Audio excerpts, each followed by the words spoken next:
Shalom semuanya, kembali berjumpa di program Bible Everyday dan kita akan belajar sama-sama di Yeremia pasal yang ke-23.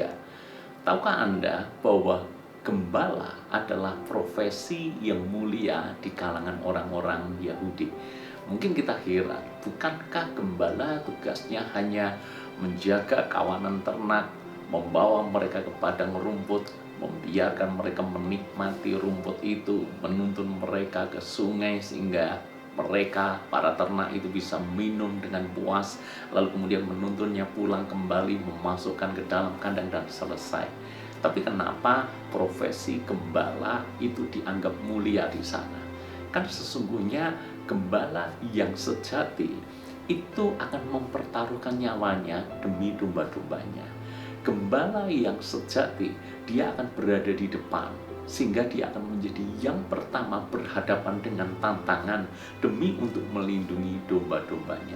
Karena filosofi seperti inilah, maka gembala dianggap sebagai profesi yang sangat mulia.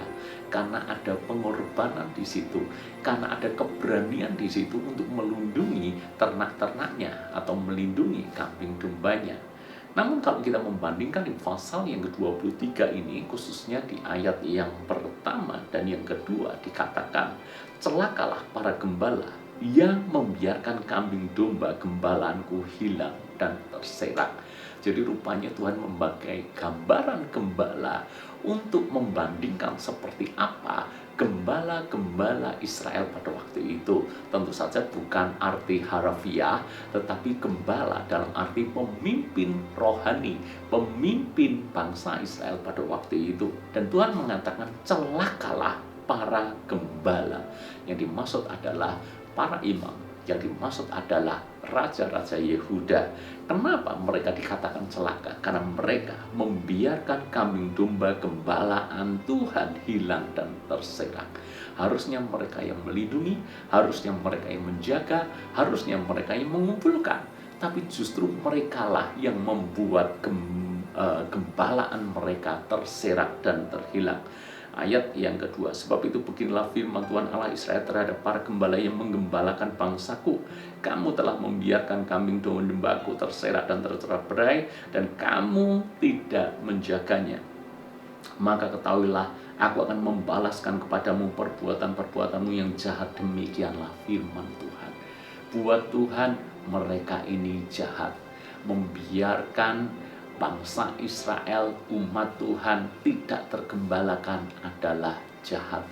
Membawa bangsa Israel berpaling dari Tuhan, meninggalkan Tuhan dan kini menyembah para Baal, itu adalah jahat. Kenapa? Karena pemimpin-pemimpin rohani sibuk dengan urusannya sendiri, sibuk mencari keuntungannya sendiri. Apa yang menguntungkan buat mereka, itulah fokus hidup mereka. Sehingga panggilan mereka yang harusnya sangat mulia dan sejati, membawa umat Tuhan kepada Tuhan, akhirnya justru tidak terwujud. Karena mereka membiarkan umat Tuhan tercerai-berai dan membiarkan mereka semuanya menyembah dewa-dewa asing.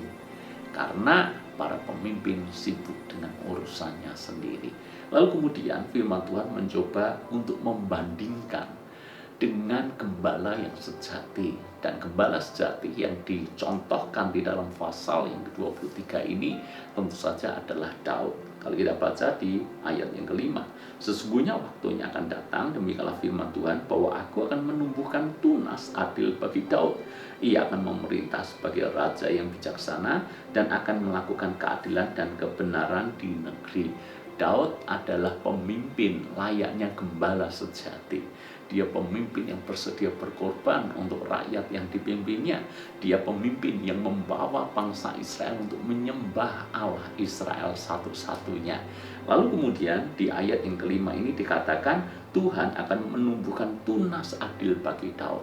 Ini tentu saja gambaran daripada kedatangan Tuhan kita Yesus Kristus. Dia adalah gembala yang sejati. Sebab Yesus sendiri mengatakan tentang dirinya bahwa seorang gembala harus bersedia mengorbankan nyawanya bagi domba-dombanya. Dan Yesus tidak hanya sekedar berteori, tidak hanya sekedar mengajar, tapi Yesus menunjukkan bahwa dia gembala yang bersedia mati berkorban demi domba-dombanya, yaitu saudara dan saya, manusia berdosa ini. Apa yang kita bisa pelajari dari pasal 23? Maka kalau kita menjadi seorang pemimpin, kita sebut saja bahwa sesungguhnya kita adalah gembala di area kehidupan kita masing-masing. Jadilah gembala yang sejati. Gembala yang tidak memikirkan urusan diri sendiri, tapi justru memikirkan orang-orang yang kita pimpin lebih penting daripada urusan kita. Kalau kita seorang kepala keluarga, maka kita adalah gembala dalam keluarga. Kalau kita seorang pemimpin di kantor atau di perusahaan, kita adalah gembala di perusahaan. Kalau kita seorang pemimpin di dalam gereja atau di dalam pelayanan, kita adalah gembala di dalam ladang pelayanan.